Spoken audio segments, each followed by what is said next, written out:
Hi, good morning. It's been a while. Aku nggak ingat terakhir kali aku bikin video ini kapan. Butuh banget kumpulan perasaan dan energi untuk membuat video ini. Sebenarnya ada beberapa kali aku pengen bicara di video, tapi cuman sampai di kepala terus nggak sempat di-upload. I'm so sorry. But anyways, today I'm on my way to work dan kayaknya aku mesti bicara tentang ini banget karena banyak orang tua yang makin banyak mengalami abuse dari kaum NPD, kaum Narcissistic Personality Disorder. Saya udah pernah cerita apa itu NPD, simptom-simptomnya seperti apa, bahwa mereka tidak bisa berubah karena mereka tidak merasa bahwa mereka bersalah. Tapi just want to tell a little story ya. Apa yang harus dilakukan ketika kita tahu bahwa pasangan kita adalah seorang NPD. Kemarin saya menangani kasus rumah tangga orang tua murid, di mana suami ini mengancam, katanya mau bawa lawyer lah segala macam, dengan fakta bahwa katanya istrinya membawa lari anaknya. Lalu dia meminta data-data semua dari istri dan anaknya yang sekarang sudah pindah ke Jakarta. Setelah diusut semua, dikonfirmasi, bahkan ada screenshot dari istrinya ini, apapun yang dikatakan oleh suaminya adalah kebohongan. Sementara suaminya dengan gagah berani mengatakan akan membawa lawyer, dan pasti saya akan hadapi. Kalau makin diancam kan makin gemes ya rasanya. Siapa orang kalau mau ngomong baik-baik, jangan pakai ngancam ya. Jadi kalau orang yang ngancam itu buat aku tuh gemesin gitu. That's my weakness. Jadi aku hadepin dan dia ternyata orang tuh nggak, rasanya sih bukan lawyer karena, atau mungkin benar lawyer tapi apapun yang saya sampaikan benar secara hukum, karena sebelum kita bicara orang-orang seperti wanita-wanita mandiri harus bisa bicara berdasarkan data, hukum, fakta, alasan, dan harus bisa menjawab dari berbagai sisi supaya tidak bisa ditekuk oleh orang, apalagi diancam.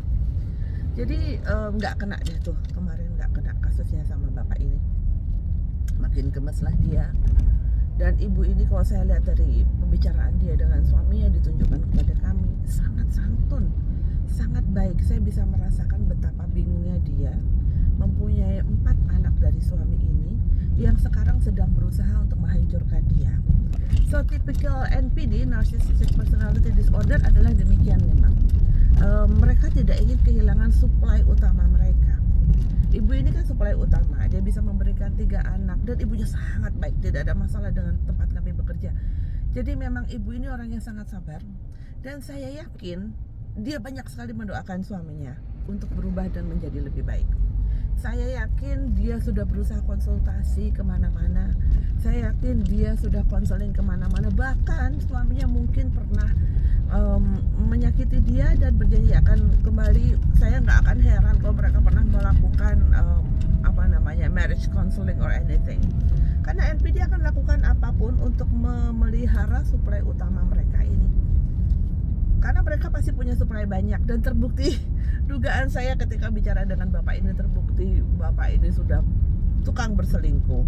NPD adalah orang yang akan cepat bosan tidak lebih dari 3 bulan dengan pasangannya. Setelah mereka sebelum mereka membuang pasangannya, mereka sudah mencari suplai baru gitu, karena mereka pada dasarnya adalah parasit. NPD adalah manusia parasit yang harus hidup dari sanjungan atau butuh uangnya, atau butuh reputasinya, butuh kebanggaannya. Pokoknya mereka tidak punya apa-apa di dalamnya. Banyak perempuan-perempuan terjebak dengan orang-orang NPD atau pasangan NPD karena merasa berbelas kasihan.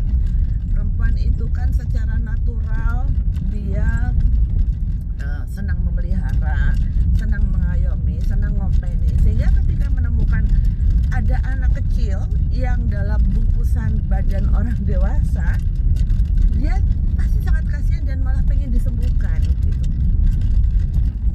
Itu kelemahannya, dan NPD sangat, makanya kebanyakan NPD itu adalah perempuan yang menjadi abuse dari NPD laki-laki gitu. Padahal benar-benar nggak akan pernah sembuh. Tapi jangan salah loh, NPD itu adalah pilihan. Memang bahwa NPD berarti ketika anak ini masih kecil dia merasa di-neglect, merasa tidak diterima atau dipelihara atau diperlakukan sangat buruk sehingga dia tidak suka. Kan anak kecil di usia sampai 7 tahun itulah kan mereka kan sedang secara lambat berkembang, tetapi dengan lambat itu mereka mengobserv atau menyerap banyak sekali, termasuk mereka paham di masa-masa ketika kebutuhan mereka untuk kasih sayang demikian tinggi, disitulah mereka tidak dapatkan, sehingga mereka tidak happy, kan mereka tidak punya apa-apa lagi. Yang diminta kan pada anak kecil kan belum bisa mencintai orang, yang mereka bisa adalah kan dicintai. Nah, ketika kebutuhan dicintai atau diterima atau apapun kondisi nyaman yang harusnya diterima dari orang tua itu tidak ada, maka dia tidak suka dengan dirinya karena dia menjadi kosong, nggak punya apa-apa. Lalu dia memilih untuk membentuk sebuah pribadi palsu yang seakan-akan jagoan, hebat, pinter, mengerikan, perkasa dan sebagainya, dan supaya ini bisa menjaring orang-orang melihat dia sebagai kehebatan itu. Ketika ketemu dengan pasangan, mereka berpikir, wah ini orang tuh hebat banget kok, dia orang yang soulmate saya, ngerti saya, mirip banget sama saya. Sebenarnya bukan karena begitu, karena mereka saking tidak punya apa-apa, tidak punya kejejekan terhadap pribadi mereka. Mereka harus memperhatikan calon orang mangsanya, lalu mereka pelajari, oh dia suka ini, oh dia suka masak, oh dia sukanya lari maraton, oh dia sukanya main trompet gitu. Dia akan pelajari itu, sehingga orang itu namanya idealisasi gitu, idealization, sehingga orang ini ngerasa, wow kok mirip banget. Aku yakin itu yang dialami oleh ibu ini, kan ibu ini demikian santun, demikian terpelajar cara bicaranya, dan berasal dari keluarga baik-baik. Jangan salah ya, NPD itu kata parasit, dia akan mencari perempuan atau dengan atau lawannya dari bibit bebet bobot yang bagus, karena mereka nggak punya apa-apa. Pun mereka dari keluarga yang terpandang atau gimana, tapi mereka nggak punya apa-apa in the way that mereka tidak punya kepribadian. Yang saya mesti sampaikan bahwa apabila, makanya sebelum kita memutuskan orang itu NPD atau not, pelajari tentang NPD, banyak YouTube-nya, gambaran banyaknya ada di video saya sebelumnya. Tetapi menjadi NPD adalah sebuah pilihan. Jadi kita jangan terjebak dalam pemikiran bahwa oh kasihan dia punya masa lalu begini dan begitu. No. Banyak orang punya masa lalu yang buruk, tapi tidak harus memilih jadi orang yang menjadi iblis.